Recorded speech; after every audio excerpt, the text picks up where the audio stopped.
नमस्कार विद्यार्थियों, आज हम पढ़ेंगे मेधा हिंदी कक्षा 5 पाठ 1 अरमान कविता। अरमान का अर्थ होता है इच्छा या चाहत। हर बालक की चाहत होती है, इच्छा होती है ना। आपकी भी कुछ ना कुछ इच्छा होगी, है कि नहीं, है ना। तो आप भी बड़े होकर के कुछ ऐसा काम करना चाहते हो ताकि आपकी एक अलग पहचान बने संसार में, लोग आपको जाने, आपको पहचाने, आपका सम्मान बढ़े। ठीक है, तो मातृभूमि की सेवा में अपना तन मन धन लगाने की इच्छा आपके अंदर है कि नहीं है ना। तो आइए इसी भाव से युक्त यह कविता हम लोग पढ़ते हैं। तो चलिए देखिए। है शौक यही, अरमान यही, हम कुछ करके दिखलाएंगे, मरने वाली दुनिया में हम अमरों में नाम लिखाएंगे। मरने वाली दुनिया में हम अमरों में नाम लिखाएंगे। जो लोग गरीब भिखारी हैं, जिन पर न किसी की छाया है, हम उनको गले लगाएंगे, हम उनको सुखी बनाएंगे। जो लोग अंधेरे घर में हैं, अपनी ही नहीं नजर में हैं, हम उनके कोने कोने में उद्यम का दीप जलाएंगे, उद्यम का दीप जलाएंगे। जो लोग हार कर बैठे हैं, उम्मीद मार कर बैठे हैं, हम उनके बुझे दिमागों में फिर से उत्साह जगाएंगे। रोको मत, आगे बढ़ने दो, आजादी के दीवाने हैं। हम मातृभूमि की सेवा में अपना सर्वस्व लगाएंगे, हम मातृभूमि की सेवा में अपना सर्वस्व लगाएंगे। हम उन वीरों के बच्चे हैं जो धुन के पक्के सच्चे थे, हम उनका मान बढ़ाएंगे, हम जग में नाम कमाएंगे, हम जग में नाम कमाएंगे। यह कविता पंडित राम नरेश त्रिपाठी जी ने लिखी है। राम नरेश त्रिपाठी जी का जन्म 4 मार्च 1889 को सुल्तानपुर उत्तर प्रदेश के कोयरी ग्राम में हुआ था। ये मूलतः कवि थे। हे प्रभु आनंद दाता ज्ञान हमको दीजिए, उनकी ऐसी कविता है जिसे आज भी स्कूल में प्रार्थना सभा के समय गाया जाता है। उन्होंने कई छोटे बच्चों के लिए पुस्तकें रची हैं। कविता के अतिरिक्त उन्होंने उपन्यास, नाटक भी लिखे हैं। उनका सबसे महत्वपूर्ण क्या काम था? कविता कौमुदी। सबसे महत्वपूर्ण काम क्या था? कविता कौमुदी लिखना। ठीक है, इसके 8 भागों में भारत के गांवों में गाए जाने वाले गीतों का संकलन है। त्रिपाठी जी की अन्य रचनाएं हैं, जैसे मिलन में गाए जाने वाले गीतों का संकलन, जैसे पथिक, स्वप्न, मानसी आदि। त्रिपाठी जी का निधन 16।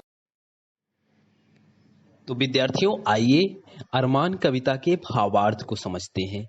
है शौक यही, अरमान यही, हम कुछ करके दिखलाएंगे। कवि कहता है कि उसका शौक और उसकी इच्छा दोनों एक ही है कि वह इस दुनिया में कुछ करके दिखलाएगा। वह इस दुनिया में कुछ करके दिखलाएगा। मरने वाली दुनिया में हम अमरों में नाम लिखाएंगे।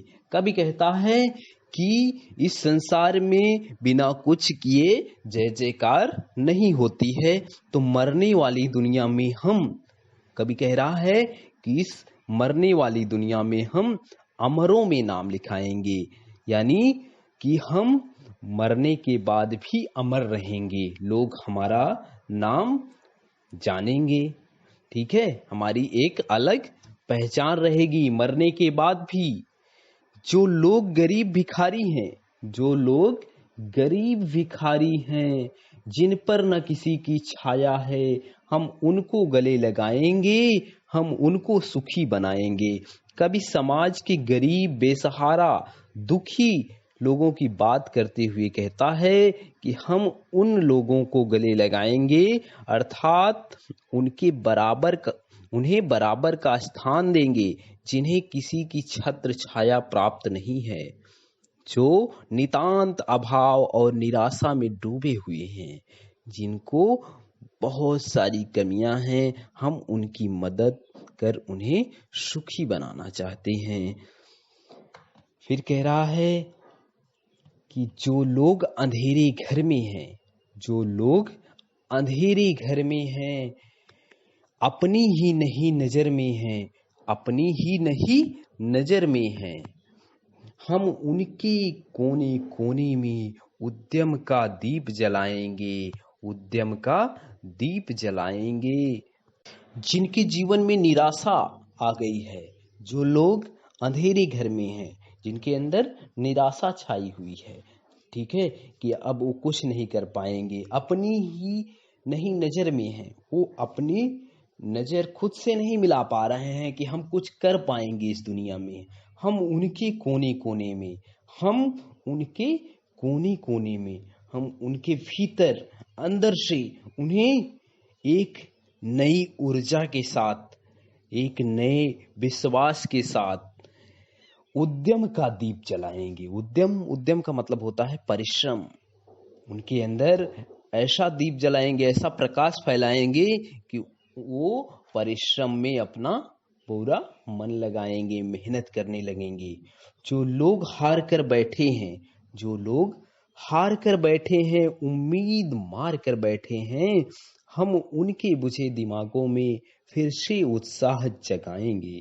कवि कह रहा है कि उन लोगों की बात कर रहा है जो अपनी ही जिंदगी से हार मान चुके हैं, जो स्वयं ही खुद को दीनहीन समझ चुके हैं, जिन्होंने आगे बढ़ने की, प्रगति करने की आशा ही छोड़ दी है कि वो आगे अब नहीं बढ़ पाएंगे। कभी उन लोगों के मन में फिर से उत्साह जगाना चाहता है, फिर से नई उम्मीद जगाना चाहता है, उम्मीद के नए चिराग जलाना चाहता है।